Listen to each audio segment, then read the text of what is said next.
ಇಚ್ಛಾಶಕ್ತಿ ಇದ್ದರೆ ಯಾವುದೇ ಕಾರ್ಯ ಅಸಾಧ್ಯವಲ್ಲ ಎಂಬುದನ್ನು ಬಂಟ್ವಾಳ ಪೊಲೀಸ್ ಇಲಾಖೆ ತೋರಿಸಿಕೊಟ್ಟಿದೆ.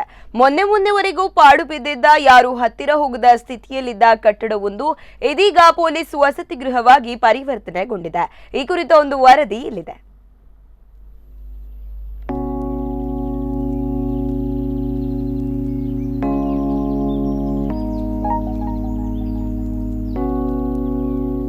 ಇಚ್ಛಾಶಕ್ತಿ ಇದ್ದರೆ ಯಾವುದೇ ಕಾರ್ಯ ಅಸಾಧ್ಯವಲ್ಲ ಎಂಬುದನ್ನು ಬಂಟ್ವಾಳ ಪೊಲೀಸ್ ಇಲಾಖೆ ತೋರಿಸಿಕೊಟ್ಟಿದೆ.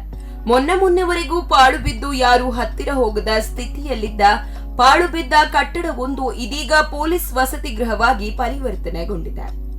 ಪಾಣೆಮಂಗಳೂರು ಗೂಡಿನ ಬಳಿಯ ಪಶು ಇಲಾಖೆಯ ಹಳೆ ಕಟ್ಟಡದ ನಿವೇಶನವನ್ನು ಬಂಟ್ವಾಳ ಸಂಚಾರಿ ಠಾಣೆಗೆ ಹಸ್ತಾಂತರಿಸಲಾಗಿತ್ತು. ಆದರೆ ಅಲ್ಲಿ ಠಾಣೆಗೆ ಬೇಕಾದಷ್ಟು ಜಾಗ ಸಿಗದ ಹಿನ್ನೆಲೆಯಲ್ಲಿ ಪಶು ಇಲಾಖೆಯ ಹಳೆ ಕಟ್ಟಡ ಪಾಳು ಬಿದ್ದ ಸ್ಥಿತಿಯಲ್ಲೇ ಇತ್ತು. ಆದರೆ ಇದೀಗ ಆ ಕಟ್ಟಡವನ್ನು ಸುಮಾರು 5 ಲಕ್ಷ ರೂಪಾಯಿ ವೆಚ್ಚದಲ್ಲಿ ನವೀಕರಣಗೊಳಿಸಲಾಗಿದೆ.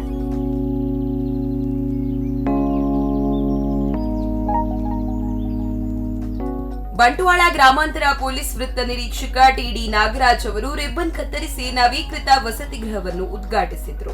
ಇದಕ್ಕೂ ಮೊದಲು ಗಣಹೋಮ ನೆರವೇರಿಸಲಾಗಿತ್ತು. ಈ ಸಂದರ್ಭದಲ್ಲಿ ನಗರ ಠಾಣೆಯ ಸಬ್ ಇನ್ಸ್ಪೆಕ್ಟರ್ ಅವಿನಾಶ್, ಗ್ರಾಮಾಂತರ ಠಾಣೆಯ ಸಬ್ ಇನ್ಸ್ಪೆಕ್ಟರ್ ಪ್ರಸನ್ನ, ಸಂಚಾರಿ ಠಾಣೆಯ ಸಬ್ ಇನ್ಸ್ಪೆಕ್ಟರ್ ರಾಜೇಶ್ ಕೆವಿ, ಅಪರಾಧ ವಿಭಾಗದ ಸಬ್ ಇನ್ಸ್ಪೆಕ್ಟರ್ ಕಲೈಮಾರ್ ಹಾಗೂ 3 ಠಾಣೆಗಳ ಸಿಬ್ಬಂದಿ ಉಪಸ್ಥಿತರಿದ್ದರು.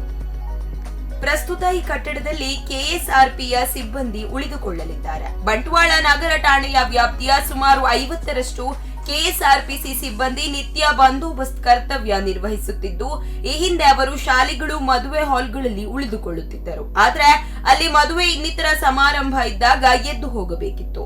ಹೀಗಾಗಿ ಅವರಿಗೆ ಶಾಶ್ವತ ನೆಲೆ ಇರಲಿಲ್ಲ. ಇದೀಗ ಈ ಕಟ್ಟಡ ನವೀಕರಣಗೊಳ್ಳುವ ಮೂಲಕ ಕೆಎಸ್ಆರ್ಪಿ ಸಿಬ್ಬಂದಿಗೆ ಶಾಶ್ವತ ನೆಲೆ ಸಿಕ್ಕಂತಾಗಿದೆ. ಕೆಎಸ್ಆರ್ಪಿಯ ಬಸ್ಸು ನಿಲ್ಲಿಸುವುದಕ್ಕೂ ಇಲ್ಲಿ ಸ್ಥಳಾವಕಾಶವಿದ್ದು, ವಿದ್ಯುತ್, ಶೌಚಾಲಯ, ಅಡುಗೆ ಕೋಣೆ ಹೀಗೆ ಎಲ್ಲಾ ವ್ಯವಸ್ಥೆಗಳನ್ನು ಕಲ್ಪಿಸಲಾಗಿದೆ. ನ್ಯೂಸ್ ಡೆಸ್ಕ್, ಸ್ಪಂದನ ಟಿವಿ, ಉಡುಪಿ.